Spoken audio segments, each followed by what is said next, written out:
তুমি যেখানে আছো সেখান থেকেই শুরু করো। তোমার কাছে যা কিছু আছে তাই ব্যবহার করো। তুমি যা পারো তা দিয়েই শুরু করো। বেশিরভাগ মানুষ ঠিক সেই সময় হার মেনে নেয় যখন তারা আর একটু হলেই জিতে যাচ্ছিল। ফিনিশিং লাইন শুধুমাত্র আর এক কদম পরে ছিল, কিন্তু তারা ঠিক তখনই এসে হাল ছেড়ে দেয়। যে কোনো প্রতিযোগিতা থেকে একদম শেষ মুহূর্তে এসে সে সরে দাঁড়ায়। নিজেকে পরিবর্তন করার সেই যুদ্ধের ময়দানটা থেকে সে পালিয়ে চলে যায়। ময়দান থেকে পালিয়ে যায়।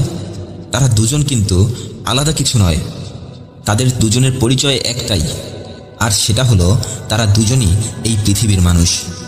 কিন্তু তবুও কিছু মানুষ জেতার আনন্দ পাচ্ছে, আর কিছু মানুষ প্রতি পদক্ষেপে হতাশায় ডুবে শেষ হয়ে যাচ্ছে। যারা সবসময় জেতে তাদেরকে সৃষ্টিকর্তা যেমন দুটি হাত, একটি মগজ আর দুটি পা দিয়েছেন, ঠিক তেমনিভাবে সৃষ্টিকর্তা আপনাকেও দুটি হাত, একটি মগজ আর দুটি পা দিয়েছেন। তারা সবসময় তাদের কাজগুলোকে একটু অন্যরকমভাবে করার চেষ্টা করে। তারা হেরে গেলেও ধৈর্য ধরে আবার উঠে দাঁড়ায়, আরও বেশি চেষ্টা করতে থাকে, কারণ তারা খুব ভালো করে নিজের সাথে একটি ওয়াদা করেছে। তারা যখন একটা কাজ শুরু করে সেই কাজটা শেষ করে তবেই আরাম করে। তারা হয় জিতবে, নয়তো তাদের ভুল থেকে অভিজ্ঞতা নিয়ে আবার নতুন করে শুরু করবে। কিন্তু তাদের জীবনে যত যাই কিছু হোক না কেন, তারা শেষ পর্যন্ত লড়াই করবে। তারা কোনোভাবেই পেছনে ফিরে তাকাবে না। তারা এই যুদ্ধের ময়দান ছেড়ে কোনোভাবেই পালিয়ে আসবে না। তারা শেষ মুহূর্ত পর্যন্ত নিজের সর্বোচ্চ দিয়ে চেষ্টা করেই যাবে। দেখুন, যে মানুষগুলো সবসময় সফল হতে চায় তারা সবসময় নিজের সর্বোচ্চ দিয়ে চেষ্টা করতে থাকে। তারাও আমাদের মতো বারবার ভুল করে, কিন্তু তারা তাদের ভুলের পরেও কখনো থেমে যায় না। তারা ভুল করে, শেখে, উঠে দাঁড়ায় এবং আরও বেশি শক্তি নিয়ে আবারও পথ চলতে শুরু করে। কিন্তু কখনো ভুলেও হাল ছেড়ে দেওয়ার কথা তারা চিন্তাও করে না। কিন্তু জেতার জন্য কঠোর পরিশ্রম করে ধৈর্য ধরে সততার সাথে এগিয়ে যাওয়ার শক্তি খুব কম মানুষেরই থাকে। তবে তুমিও তো এই মানুষগুলোর বাহিরে নও। তুমিও তো চাইলেই পারো এগিয়ে যেতে। তুমি তো চাইলেই পারো সব বাধা পেরিয়ে সফলতাকে ছিনিয়ে আনতে। কিন্তু সব থেকে কষ্টের বিষয় কি জানো? তুমি এখনো তো চাইতেই শুরু করোনি। শোনো, একটা কথা সব সময় মনে রাখবে, তুমি যদি সফলতার ফিনিশিং লাইন পর্যন্ত যেতে চাও, তাহলে তোমাকে সব রকম পরিস্থিতিতে মোকাবেলা করার জন্য মানসিকভাবে সবসময় প্রস্তুত থাকতে হবে। তোমাকে সবসময় পজিটিভ চিন্তা করতে হবে, যেন তোমার মন কখনো পরিশ্রম করতে গিয়ে পিছু না হাঁটে। কারণ জিততে হলে যে কোনো যুদ্ধক্ষেত্রে মানসিক শক্তিটাই আমাদের সব থেকে বড় হাতিয়ার হয়ে দাঁড়ায়। আমি কিভাবে এত কম্পিটিশনের মধ্যে লড়াই করে টিকে থাকব?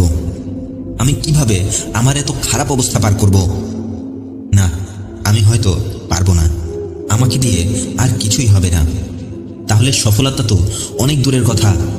তুমি তো কোনোদিনও নিজেকে সফল হবার জন্য প্রস্তুতি করতে পারবে না। ময়দানে নামার আগে তুমি নিজেই নিজেকে ময়দান থেকে সরিয়ে ফেলছ, আর এভাবে তুমি কোনোদিনও জিততে পারবে না। তুমি পথ হারিয়ে শুধু এদিক সেদিক ঘুরতেই থাকবে। তোমার পরিস্থিতি যেমনই হোক না কেন, সফল হওয়া এবং ব্যর্থ হওয়া শুধুমাত্র তোমার উপরেই নির্ভর করবে, তোমার মানসিক শক্তির উপরেই নির্ভর করবে।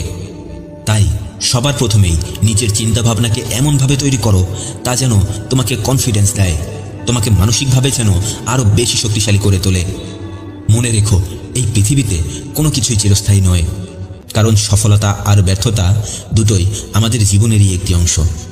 তুমি যখন সফলতার শেষ সিঁড়িটাতে পৌঁছে যাবে, তখন তোমার এই ব্যর্থতার কষ্টগুলো সফলতার আনন্দের ধারের কাছেও আসতে পারবে না। তুমি শুধুমাত্র তোমার চারপাশে সফলতাই দেখতে পারবে। তখন তুমি শুধু তোমার আশেপাশে সফলতাই দেখতে পারবে।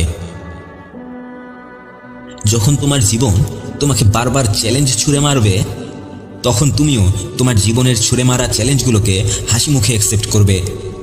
নতুন করে আবার শুরু করছো কি না? তোমার জীবনের সবথেকে বড় পরাজয়টা কি জানো? পড়ে যাবার পর আবার নতুন করে উঠে দাঁড়ানোর চেষ্টা না করা।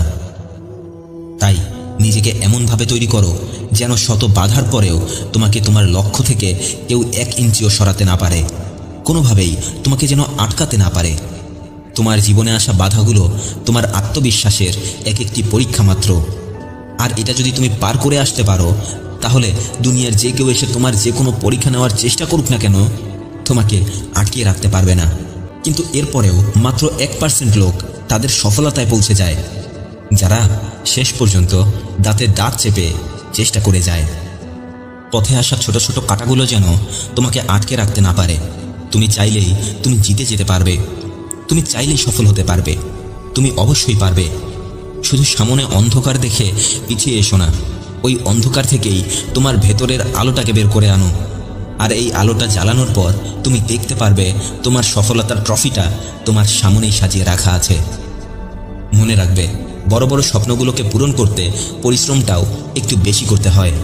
সময়টা হয়তো বা একটু বেশি লাগবে, কিন্তু তুমি যেভাবে পরিশ্রম করবে সফলতাটাকেও তুমি ঠিক সেভাবেই ফিরে পাবে। তাই আজ থেকে সব কঠিন পরিস্থিতিগুলোকে নতুন নতুন এক একটা সুযোগ ভাবতে শুরু করো। তারা নিজের উপরে বিশ্বাস রেখে কঠোর পরিশ্রম করে শেষ পর্যন্ত লড়াই করে সফল হয়ে দেখিয়ে দেয়।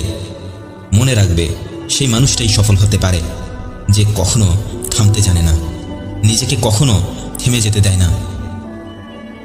ভালো থাকবেন। ভিডিওটি ভালো লাগলে সবাইকে শেয়ার করে দেখার সুযোগ করে দেবেন। আর আমার চ্যানেলে নতুন হয়ে থাকলে আমার অন্যান্য ভিডিওগুলো দেখুন। ধন্যবাদ সবাইকে।